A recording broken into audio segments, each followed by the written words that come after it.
My family forged my grandfather's will, cut my wife and kids out, and thought I wouldn't fight back. I stayed silent for 2 years. Throwaway for obvious reasons. I'm a 35M, married to my wife Emily, 33F. We have 2 kids, both under 8. Before I get into the inheritance, I need to explain the family dynamics, because this didn't start with money. The money just exposed everything. I grew up as the easy child. My younger brother Mark, 31M, was the difficult one. Needed attention. Needed help. Needed saving.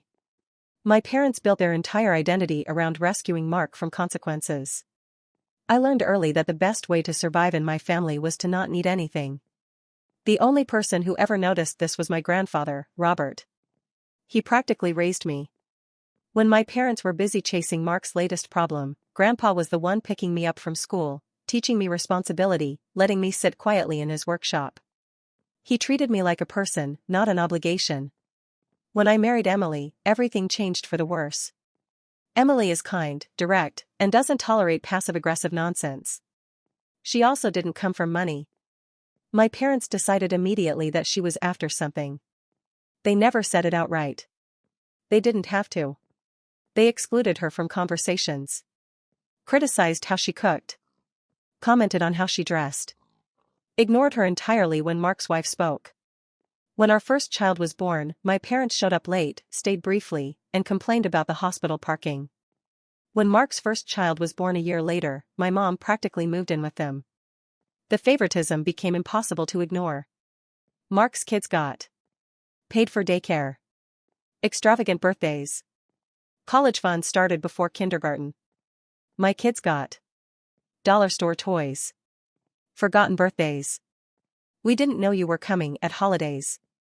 Emily noticed before I did. Or maybe I noticed and didn't want to admit it. The worst moment was when my daughter was 5. We were at a family Christmas. My mom handed out gifts. Mark's kids got bikes and electronics. My daughter got a cheap coloring book, one that was clearly bought last minute.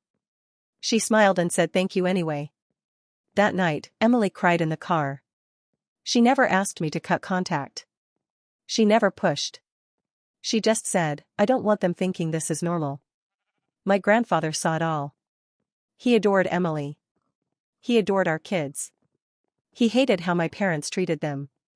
He told me once, quietly, they punish you by punishing your children. That's unforgivable.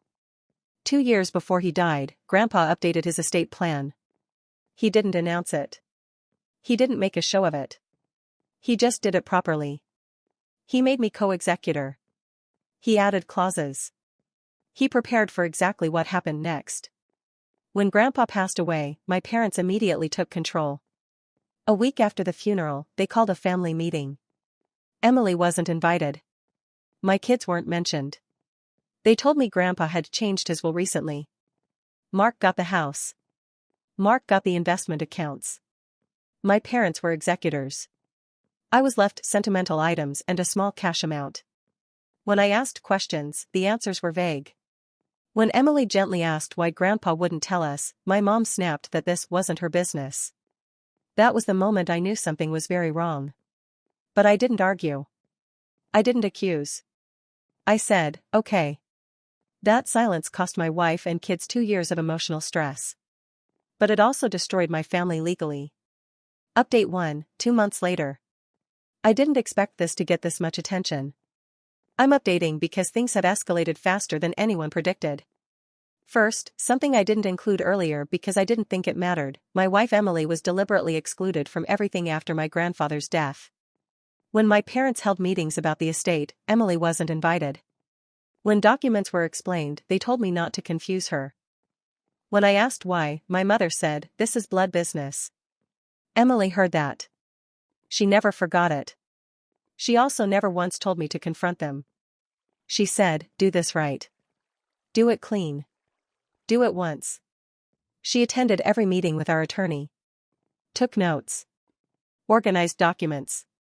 Cross-checked timelines. She became my anchor when the extended family turned against us. Because once my parents started spending the money, the narrative changed. I went from quiet son to jealous manipulator. Relatives started posting vague Facebook statuses about ungrateful children and wives who poison families. Emily was blamed without being named. My kids noticed they weren't invited to birthdays anymore. That hurt more than anything. Meanwhile, Mark was openly reckless. He refinanced Grandpa's house using the forged will. The loan officer flagged inconsistencies, but my parents vouched for him as executors. That single act ended up being the nail in the coffin. Our attorney waited until enough transactions occurred to remove any ambiguity. We filed in probate court. My parents laughed when they were served. That laughter did not last. Update 2, 6 weeks later. Court has officially started. I attended the first hearing with Emily beside me. My parents sat across the room. Mark sat behind them, smirking. The judge asked basic questions. What attorney drafted the will? Why was there no matching filing history? Why was the notary untraceable? My parents stumbled immediately. Their attorney asked for a continuance. The judge granted it, but not before ordering subpoenas. This is where things turned public. Bank records showed my parents distributing funds to themselves. Email metadata showed the forged will was created on my father's laptop. The notary stamp belonged to an office that closed 5 years ago. Mark was questioned separately. He claimed Grandpa promised him everything verbally. The judge asked why that promise didn't exist in any legal form. Mark had no answer. Emily squeezed my hand the entire time. She never looked away from them. Update 3, Courtroom Testimony. Today was testimony day. This is the part one wasn't prepared for emotionally. My mother testified first. She cried. Said she was protecting the family. Claimed Grandpa was confused at the end. Claimed Emily controlled me. The judge asked if she had medical proof Grandpa was incompetent. She did not. Then the forensic document examiner testified. He explained, calmly and clinically, that the signature was traced. My mother stopped crying. Then Grandpa's attorney testified. He confirmed Grandpa never changed his will. He confirmed Grandpa explicitly worried my parents would favor Mark. He confirmed Grandpa added a forfeiture clause because of that fear. My parents' attorney asked if Grandpa ever mentioned Emily. The attorney said yes. He said Grandpa called her the only adult in the room. That broke my mother. Then came Mark. Mark doubled down. He said the house was already his emotionally.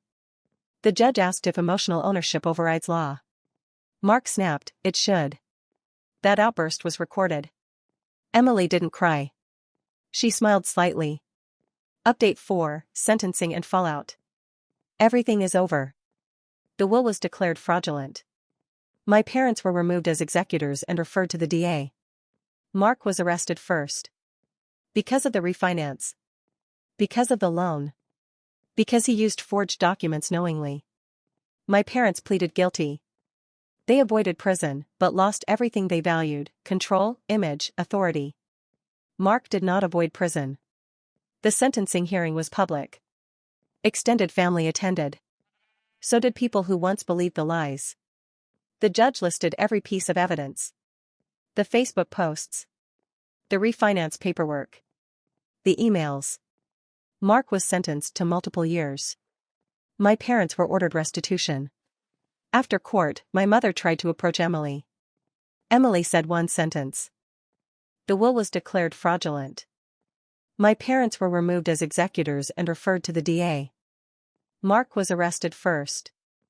Because of the refinance. Because of the loan. Because he used forged documents knowingly. My parents pleaded guilty.